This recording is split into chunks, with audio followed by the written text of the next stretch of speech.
प्रिय विद्यार्थियों, आज हम अध्याय 17 शुरू करते हैं। यह लोक संत दादू दयाल से संबंधित हमारा चैप्टर है, अध्याय है, और इसके लेखक है राम बख्श जी।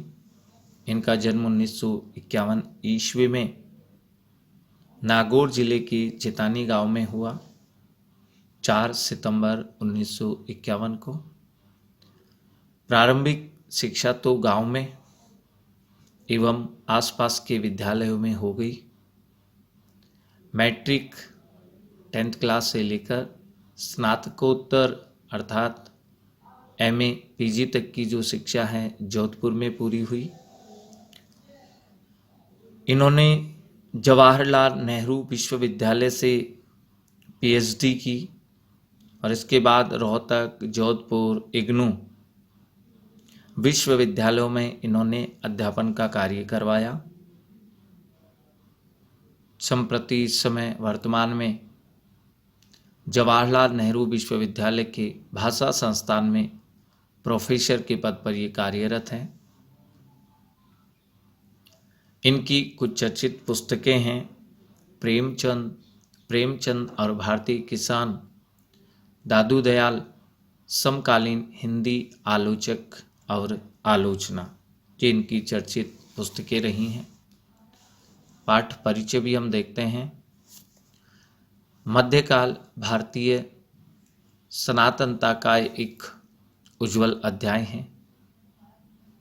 संत कवियों ने सार्वभौम मानवता के लिए एक सहज सामान्य पथ की वकालत की है, सिफारिश की है।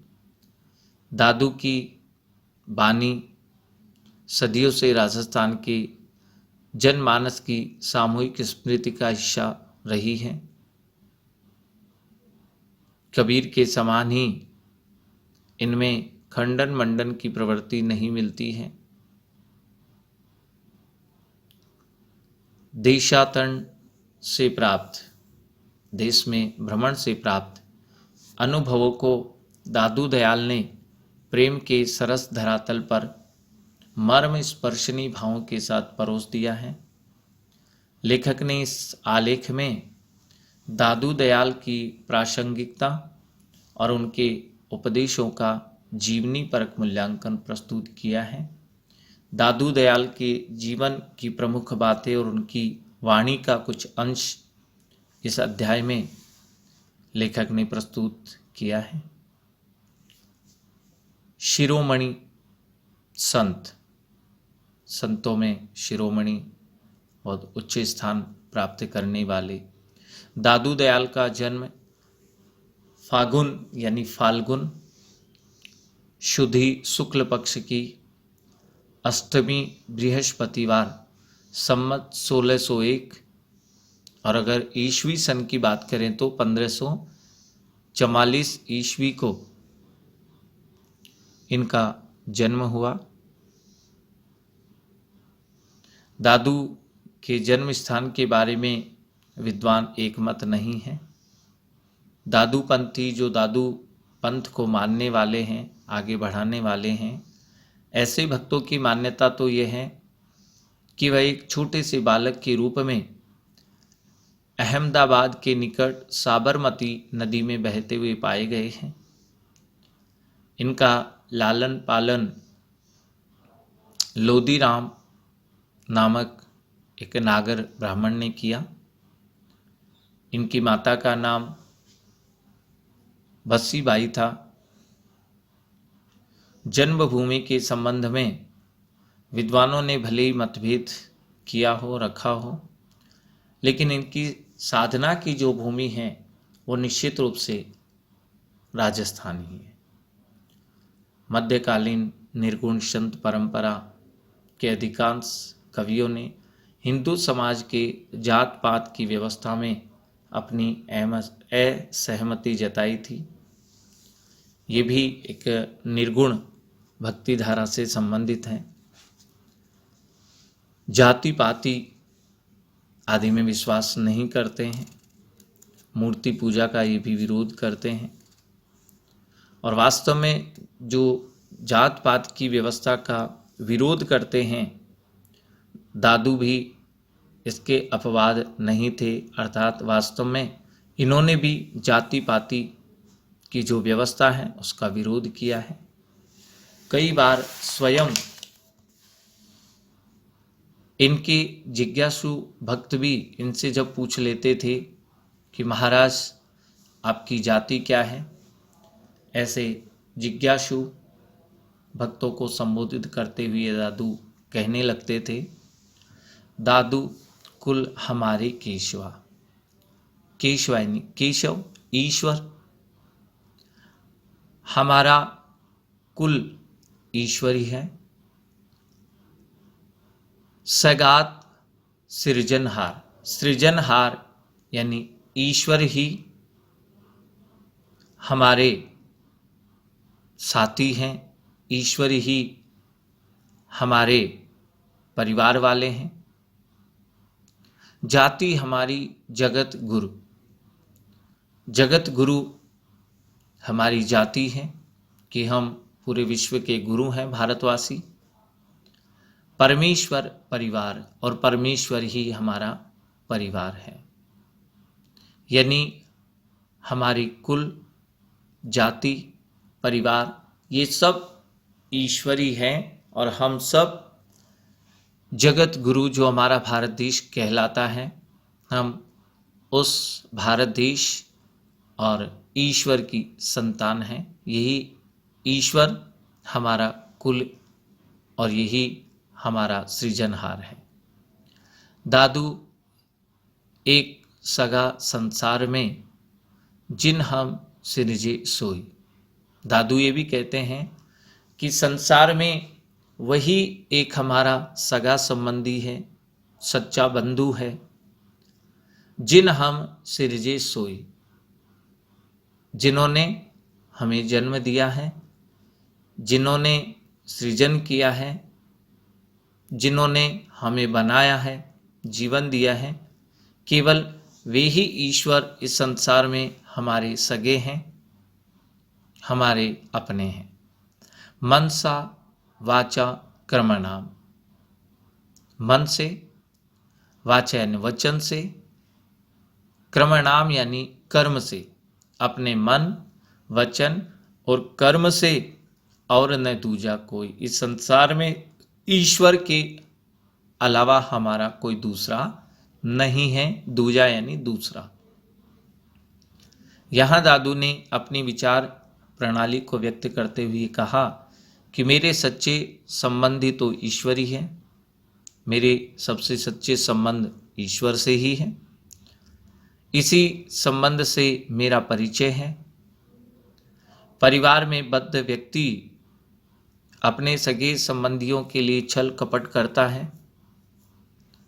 जो भी परिवार में बन जाता है, परिवार की मोह माया में फंस जाता है, ऐसा व्यक्ति हमेशा अपने परिवारजनों के लिए, अपने संबंधियों के लिए दूसरों के साथ छल कपट करता है, क्योंकि उसके लिए केवल अपना परिवार ही सर्वोपरि होता है।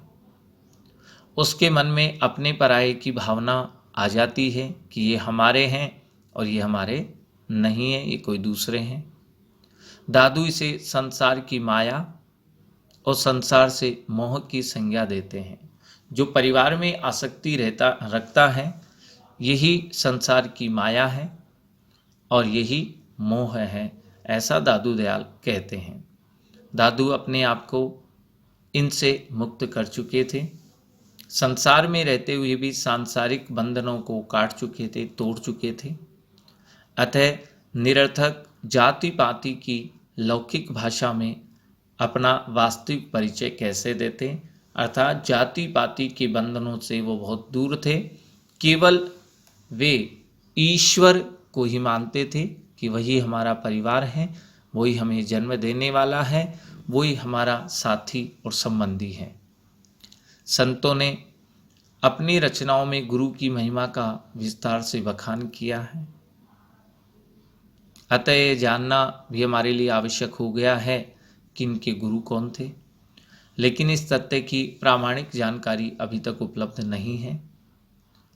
जन गोपाल की श्री दादू जन्म लीला पर्ची ये रचना है। इसके अनुसार 11 वर्ष की अवस्था में भगवान ने एक वृद्ध के रूप में इन्हें दर्शन दिया था और इनसे एक पैसा मांगा था।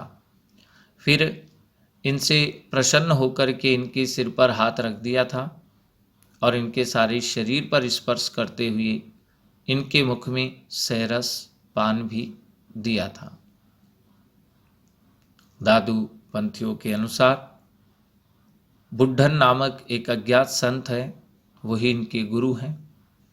अब दादू पंथ के लोग जब बुड्ढन नामक एक संत को इनका गुरु मानते हैं तो यही बात हमारे लिए भी सर्वोपरि होगी।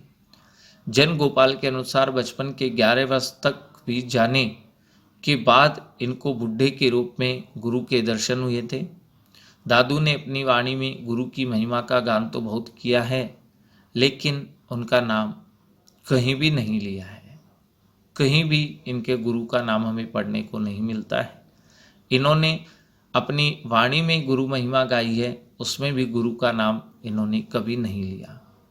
ऐसी मान्यता है कि ये जब 18 वर्ष की अवस्था में थे वहाँ तक ये अहमदाबाद में ही रहे। 6 वर्ष तक मध्य प्रदेश में घूमते रहे और बाद में सांभर राजस्थान में आकर बस गए थे। सांभर आने से पहले उन्होंने क्या किया था, कहाँ कहाँ भ्रमण कर चुके थे, इसकी प्रामाणिक सूचना हमें नहीं मिलती है। जन गोपाल की वही श्री दादू जन्म लीला पर्ची के अनुसार दादू 30 वर्ष की अवस्था में सांभर में आकर रहने लगे थे। सांभर निवास के दिनों के बाद उनकी गतिविधियों की थोड़ी बहुत जानकारी हमें मिलती है। जब सांभर आकर रहने लगे, इसके बाद की जो इनकी गतिविधियां रही उनकी जानकारी हमें जरूर मिलती है। सांभर के बाद वह कुछ दिनों तक आमेर जयपुर के पास में भी रहे। यहाँ पर अभी भी एक दादू द्वारा बना हुआ है। कुछ लोगों का कहना है कि दादू ने फतेहपुर सीकरी में अकबर से भेंट की थी और 40 दिनों तक आध्यात्मिक विषयों की चर्चा भी उनके साथ की थी। अन्य संतों की तरह दादू दयाल ने भी काफ़ी देश भ्रमण किया, हमारे भारत देश में काफ़ी भ्रमण किया, घूमा। विशेषकर उत्तर भारत में काशी, बिहार, बंगाल, राजस्थान के भीतरी भागों में इन्होंने लंबी दीर्घ यात्राएं की। अंत में ये नराना जो राजस्थान में है वहाँ रहने लग गए और उन्होंने यहीं पर यह लीला अपना जीवन भी समाप्त किया। दादू की इच्छा के अनुसार इनके शरीर को भीराना की पहाड़ी पर स्थित एक गुफा में रखा गया, जहां इन्हें फिर समाधि दी गई थी। इस पहाड़ी को अब दादू खोल भी कहा जाता है, जहां उनकी स्मृति में अभी भी मेला लगता है। सांभर से ही दादू दयाल की भक्ति साधना आरंभ हुई। यहीं से उन्होंने उपदेश देने शुरू किए। यहीं पर उन्होंने पर ब्रह्म संप्रदाय की स्थापना की। हम ध्यान रखेंगे, पर ब्रह्म संप्रदाय की स्थापना दादू दयाल ने की, जो दादू की मृत्यु के बाद दादू पंथ अब कहा जाने लगा। दादू ने अपनी रचनाओं में अपने परिवार और पारिवारिक स्थिति का भी जिक्र किया है। उन्होंने लिखा था, दादू रोजी राम है। दादू दयाल जी कहते हैं कि हमारी जो रोजी है अर्थात रोजगार है वो राम ही है, राजिक रिजक हमार। और उसके अलावा हमारी जो संपत्ति है, वैभव है, वो भी राम ही है। दादू उस प्रसाद सो और उसी के प्रसाद से, राम की कृपा से ही पूषा सब परिवार अपने परिवार का पालन पोषण किया है, हो रहा है। ऐसा लगता है कि किसी जिज्ञासु व्यक्ति ने दादू से सीधा ही सवाल पूछ लिया था कि आपका खाना पीना कैसे चलता है, आप अपने परिवार का भरण पोषण कैसे करते हो, अर्थात आपकी आय के साधन क्या है। यहाँ तो चारों ओर अभाव ही अभाव दिखाई दे रहा है। तो इस जिज्ञासा को शांत करने के लिए दादू ने कहा था कि राम ही मेरा परिवार है, राम ही मेरा रोजगार है, वही मेरी संपत्ति है, उसी राम के प्रसाद से मेरा परिवार का पोषण हो रहा है। इन पंक्तियों से यह अनुमान सहज ही हम लगा सकते हैं, आसानी से लगा सकते हैं कि यहाँ ऐश्वर्य का बोलबाला तो नहीं था, गरीबी का साम्राज्य था। अर्थात वास्तव में एक गरीब के समान ही इन्होंने अपना जीवन यापन किया है। यह बात यहाँ रेखांकित करने लायक है, जानने लायक है कि दादू को अपनी गरीबी से कोई शिकायत नहीं है। इसे सहज जीवन स्थिति इन्होंने मानी है और गरीबी को इन्होंने स्वीकार भी कर लिया है। गरीबी की पीड़ा का बोध और उससे उत्पन्न आक्रोश दादू की रचनाओं में हमें कहीं भी नहीं मिलता है। अर्थात अपनी दयनीय स्थिति, अपनी कमज़ोर आर्थिक स्थिति और उसके कारण जो उत्पन्न क्रोध है वो इनकी रचनाओं में कहीं भी हमें नहीं मिलता है। दादू के जीवन काल में ही उनके अनेक शिष्य बन चुके थे। उन्हें एक सूत्र में बांधने के विचार से एक पृथक संप्रदाय की स्थापना होनी चाहिए थी। ये विचार स्वयं ही दादू दयाल के मन में आ गया था और इसलिए उन्होंने सांभर में पर ब्रह्म संप्रदाय की स्थापना की थी। दादू की मृत्यु के बाद उनके शिष्यों ने इस संप्रदाय को दादू पंथ कहना शुरू कर दिया। आरंभ में इनके कुल 152 शिष्य थे। इनके शिष्यों के थांबे भी प्रचलित हुए थे कि कहाँ कौन से स्थान के इनके शिष्य कौन हैं। इनके थांबे अब भी अधिकतर राजस्थान, पंजाब और हरियाणा में हैं। इनके पंथ को जो चलाने वाले इनके शिष्य हैं अधिकांशतः राजस्थान, पंजाब और हरियाणा में ही हैं। इस क्षेत्र में अनेक स्थानों पर दादू द्वारों की स्थापना की गई थी। उनके शिष्यों में गरीबदास, वधना, रज्जब जी, सुंदरदास जी ये प्रमुख थे, बहुत प्रसिद्ध भी हुए। संत दादू दयाल के स्मारक रूप विशिष्ट स्थानों में सर्वप्रथम का स्थान जो है वो करडाला या कल्याणपुर प्रसिद्ध है, जहां उन्होंने पहली बार काफ़ी समय तक साधना की थी। इस बात का परिचय दिलाने के लिए वहाँ उनकी एक भजन शिला भी जो वर्तमान में भी है, वहाँ पर पहाड़ी के नीचे की ओर एक दादू द्वारा भी बना दिया गया है, जिसे उसी कारण महत्व दिया जाता है। करडाला के अतिरिक्त सांभर में भी दादू दयाल जी की एक छतरी बनी हुई है, जो उनके रहने की पुरानी कुटिया का प्रतिनिधित्व करती है। यहीं पर उनकी कुटिया थी और पीछे वहाँ पर एक विशाल मंदिर भी अब बना दिया गया है। सांभर के अनंतर अधिक समय तक उनके निवास करने का स्थान आमेर समझा जाता है, जहाँ पर एक सुंदर दादू द्वारा निर्मित किया गया है। परंतु इन सभी से अधिक महत्व नराने को दिया जाता है, जहाँ पर अभी तक वह खिजड़े का वृक्ष भी दिखलाया जाता है, जहाँ वे बैठा करते थे। उसी के समीप एक भोजनशाला भी है तथा एक विशाल मंदिर भी बना हुआ है। यहाँ का दादू द्वारा सर्व प्रमुख माना जाता है नरेना का। दादू जी का शव जहाँ उनका देहांत हो जाने पर समाधि दी गई थी, वह भराने का स्थान भी उनके अंतिम स्मारक के रूप में वर्तमान में है। वहाँ पर भी एक चबूतरा बनाया गया था। पूरा स्थान दादू खोल के नाम से अभिहित किया गया है, जाना गया है। कहते हैं यहीं कहीं पर उनके कुछ बाल, तुम्बा, चोला, खड़ाऊ, जो पैरों में पहनने के लिए लकड़ी के बने हुए होते हैं, उन्हें कड़ाऊ कहा गया है। ये सब यहाँ सुरक्षित है।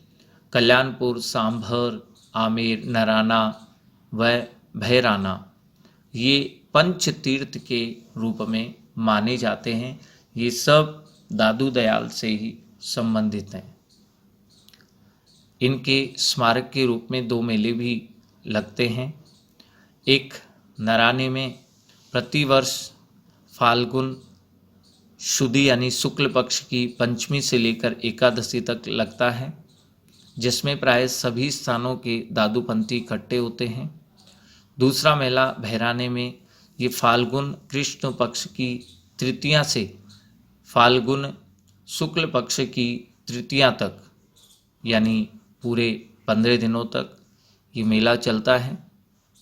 दादू ने अपने शिष्यों को उपदेश दिया है कि कभी भी हमें पर निंदा, दूसरों की निंदा नहीं करनी चाहिए, क्योंकि निंदा तो वह व्यक्ति करता है जिसके हृदय में राम का निवास नहीं होता है। दादू को बड़ा आश्चर्य होता है कि लोग कैसे निसंकोच होकर के एक दूसरे की निंदा करते हैं। दादू को ये बिल्कुल भी पसंद नहीं थी। दादू ने कहा भी है, नैदंत सब लोग विचारा। नैदंत यानी निंदा करने वाले। निंदा करने वाले सभी लोगों को विचार करना चाहिए। हमको भावे राम प्यारा, जो राम के प्रिय है, जो राम को मानते हैं, भजते हैं, हमें तो वे ही भावे यानी अच्छे लगते हैं। जो लोग निंदा करते हैं वो विचारणीय हैं, वे विचार करें। हमें तो जो राम के भजन करते हैं, जो राम को मानता है, जो ईश्वर के आश्रित रहता है, हमें तो वही अच्छा लगता है। नर सन से निर्दोष लगावे, जो निशंस हो जाता है, संकोच नहीं करता है और बिना संकोच के निसंकोच होकर के निर्दोषी पर ही दोष लगा देते हैं। ताथे मोको अचरेज आवे, मोको यानी मुझे, ताथे यानी उन पर। ऐसे लोगों पर मुझे आश्चर्य होता है, अचरज होता है कि वास्तव में जो निशंक होकर के बिना किसी से डरे हुए निर्दोषी पर ही दोष लगा देते हैं, ऐसे लोगों पर मुझे बड़ा आश्चर्य होता है। दुवध्या दोई पश रहता जी, और जो पर निंदा करते हैं, निर्दोषी पर ही दोष लगा देते हैं, वास्तव में ऐसे लोग दुवध्या यानी दुविधा में रहते हैं। पश यानी पीछे रहता जी, पीछे रह जाते हैं, वो प्रगति भी नहीं कर पाते हैं, हमेशा दुविधा में रहते हैं। और ऐसे लोग अवनति की ओर जाते हैं, पीछे की तरफ चले जाते हैं। तासनी कहत गए रे, ऐसे लोग वास्तव में कहा गया है कि पीछे ही रह जाते हैं। निर्वेरी निहकाम साध, जो निर्वेरी यानी किसी से भी शत्रुता नहीं रखते हैं, जिनके लिए इस संसार में कोई शत्रु ही नहीं है, सब बंधु ही हैं, सब मित्र ही हैं। निहकामी साध, निष्काम भावना से कार्य करते हैं, जिनका इस संसार में कोई भी वैरी या शत्रु नहीं है, जो निष्काम भाव से साधना करते हैं, कार्य करते हैं, अर्थात जो फल की इच्छा नहीं रखते हैं। ताश्री देत बहुत अपराध, उनके बहुत सारे अपराध भी नष्ट हो जाते हैं। जो शत्रुता के भाव नहीं रखते हैं, जो बिना फल की आशा से निष्काम भाव से कार्य करते हैं, ऐसे लोगों के बहुत सारे अपराध भी नष्ट हो जाते हैं। लोहा कंचन एक समान, जो लोहे को और कंचन यानी स्वर्ण सोने को एक समान समझते हैं, जिनके लिए लोहा और सोना एक समान है। तासनी कहे करत अभिमान, ऐसे लोग कभी अभिमान भी नहीं करते हैं। जो लोहे और सोने को समान समझते हैं, कभी किसी पर अभिमान नहीं करते हैं।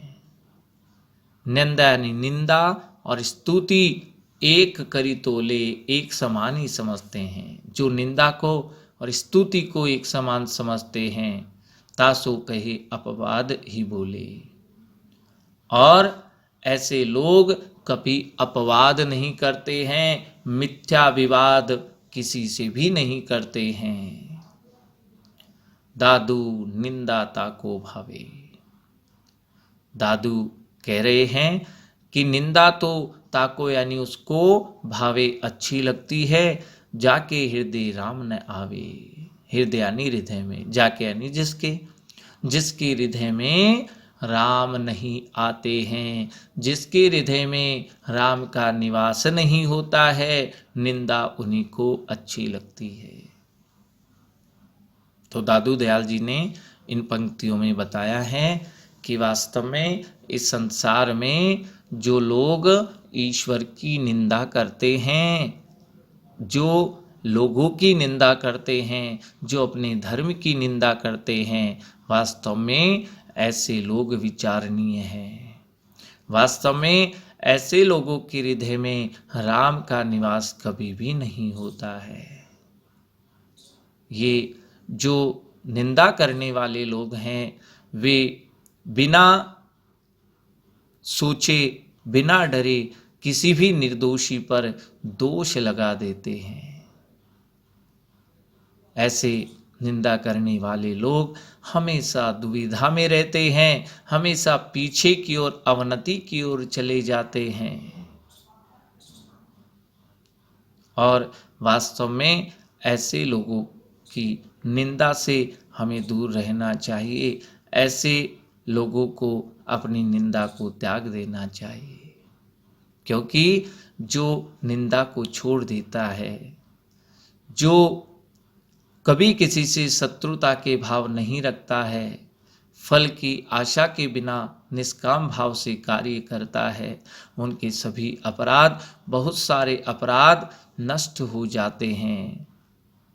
निंदा जो नहीं करते हैं, वे लोहे और सोने को भी एक समान समझते हैं, कभी अभिमान भी नहीं करते हैं, निंदा स्तुति को एक समान मानते हैं और कभी मिथ्या विवाद भी नहीं करते हैं।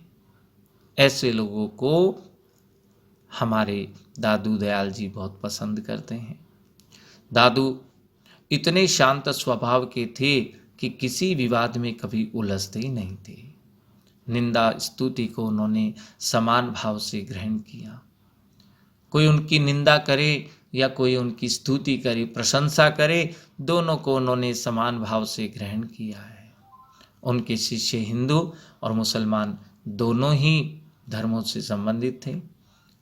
उन्होंने अपने आचरण और उपदेश के द्वारा पूरी मानवता के लिए एक समान पथ या मार्ग का आविष्कार किया है, दिखाया है।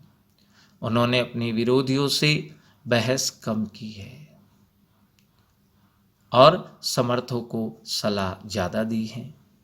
विक्रम संवत 1660 में, सन 1603 ईस्वी में जेठ यानी ज्येष्ठ बधी यानी शुक्ल पक्ष की अष्टमी शनिवार को